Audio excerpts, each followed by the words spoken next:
Hong Kong merupakan salah satu tempat di Asia yang terkenal dengan keamanannya.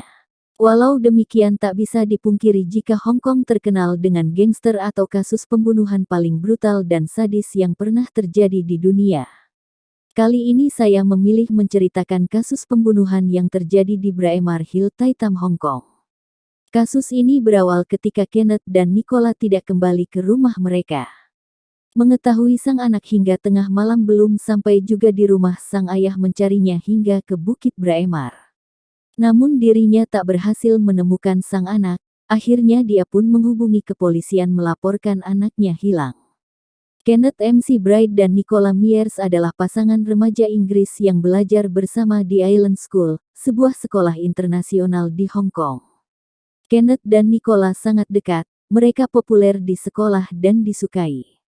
Tidak sulit bagi Kenneth untuk berteman dengan menjadi presiden perkumpulan mahasiswa, kapten tim dayung dan anggota tim debat. Nicola sama cerdasnya dan bercita-cita menjadi penerjemah karena dia memiliki minat yang besar pada linguistik. Sayangnya, baik Kenneth maupun Nicola tidak akan bisa mewujudkan cita-cita mereka. Pada tanggal 20 April tahun 1985, Kenneth dan Nicola memutuskan untuk berjalan-jalan di sekitar Bukit Braemar Hill, lingkungan perumahan mewah tempat Nicola tinggal untuk menikmati bunga musim semi dan udara hangat. Mereka akhirnya memilih jalur terpencil dan memutuskan itu adalah tempat yang tenang dan sempurna untuk belajar untuk ujian yang akan datang. Namun mereka tak pernah kembali lagi ke rumah hingga tengah malam. Setelah sempat mencari keduanya di bukit sekitar kediaman mereka tidak ketemu. Sang ayah melaporkan ke kepolisian bahwa anak mereka hilang. Keesokan paginya kepolisian setempat mendapat laporan dari seorang pelari bahwa dia menemukan dua jasad remaja Inggris terbaring penuh luka di lereng Bukit Braemar.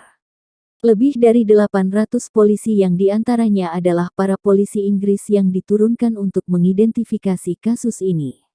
Polisi menemukan lebih dari 100 luka di sekujur tubuh Kenneth serta luka lebam di lehernya, sedangkan jasad Nicola ditemukan dengan setengah berbusana dengan rahang yang patah dan bola mata yang keluar. Tetapi polisi belum berhasil mengetahui apa motif pembunuhan mereka. Sampai bulan November, bunga musim semi mungkin telah menghilang, tetapi pencarian pembunuh Kenneth dan Nicola yang tidak berperasaan belum berhasil ditemukan. Sehingga seorang ekspatriat ternama dari keluarga mereka di Hong Kong memutuskan untuk memberikan sumbangan sebesar 500.000 Hong Kong dolar untuk digunakan sebagai hadiah bagi yang berhasil menemukan pelaku pembunuhan pasangan tersebut. Begitu hadiah diumumkan, laporan ke kantor polisi setempat mulai berdatangan. Bahkan salah satu anggota triad secara khusus menelepon polisi Hong Kong mengklaim salah satu anggota gengnya bertindak mencurigakan. Dia mungkin terlibat dalam pembunuhan itu. Pria yang mencurigakan tersebut itu adalah Pang. Dalam 48 jam Pang dan kaki tangannya ditangkap. Setelah penangkapan, mereka menceritakan kronologi kejadiannya kepada polisi. Pada hari di mana kedua pasangan itu memutuskan untuk belajar di lereng Bukit Braemar. 5 preman, Pang Sun Ye, Tam Ses Fun, Chiu Wai Men, Cheng Yao Hang, dan Won Sam Lung mengembara di Braemar Hills, mencari masalah. Bosan dan tidak ada pekerjaan, pemimpin kelompok, Pang, memerintahkan yang lain untuk mencuri kabel dari pos udara pemerintah. Rencananya adalah menjual kabel untuk mendapatkan uang tunai. Kenneth dan Nicola berada dalam jarak pandang dari 5 anggota triad tersebut.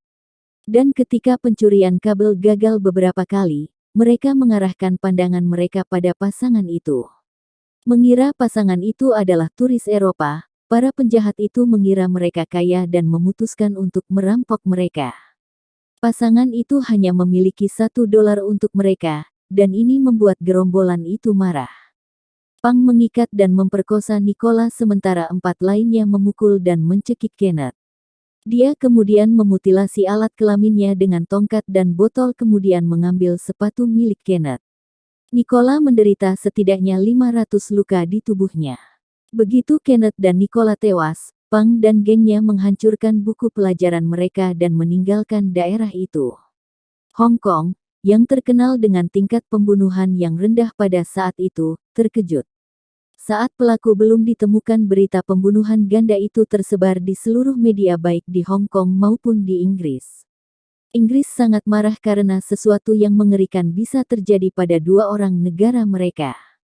Karena pada saat itu teknologi sains forensik masih kurang, pelaku sulit ditemukan meskipun ada air mani yang ditemukan di pakaian dalam Nicola dan cetakan tangan di buku teks pasangan tersebut. Barulah setelah dihadiahkan uang banyak laporan dan pelaku pun akhirnya diringkus polisi setempat. Kelima pelaku dinyatakan bersalah. Pang, Tam dan Ciu pada awalnya dijatuhi hukuman mati tetapi kemudian diubah menjadi penjara seumur hidup. Dua pelaku lainnya, Chung dan Won, masih di bawah umur pada saat pembunuhan tersebut. Keluarga Won meminta keluarga Kenneth dan Nicola untuk meminta keringanan hukuman dan memaafkan putra mereka. Won menerima hukuman 27 tahun. Dia dibebaskan pada tahun 2004 dan memperoleh pekerjaan di sebuah firma hukum melalui program rehabilitasi kriminal pemerintah. Sedangkan Chung tidak seberuntung itu. Dia tidak punya keluarga untuk meminta keringanan hukuman atas namanya. Dia ditinggalkan oleh orang tuanya saat kecil di panti asuhan. Seiring bertambahnya usia, dia putus sekolah dan berkeliaran di jalanan. Pada suatu hari dia bertemu Pang, yang merekrutnya untuk menjadi bagian dari gengnya. Chung menerima hukuman 35 tahun dan bandingnya untuk hukuman yang lebih ringan ditolak. Dia dibebaskan dari penjara pada tahun 2007 dan mulai bekerja sebagai petugas inspeksi. Tam meninggal di penjara karena kanker pada 2009. Sedangkan Pang dan Ciu masih di penjara saat 2009 tersebut. Untuk foto-foto pelaku lainnya saya tidak menemukan, mungkin karena kasus ini sudah lama, mohon dimaklumi. Kemudian sekolah tempat Kenneth dan Nicola belajar, bersama dengan keluarga mereka, menciptakan Nicola Myers dan Kenneth McBride Memorial Fund pada tahun 1985. Untuk menghormati pasangan yang terbunuh tersebut. Dana itu untuk membantu anak-anak sekolah yang kurang beruntung di Hong Kong yang sangat membutuhkan keuangan. Membantu mereka melanjutkan pendidikan dengan beasiswa.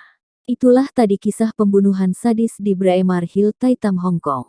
Sampai jumpa di cerita-ceritaku berikutnya.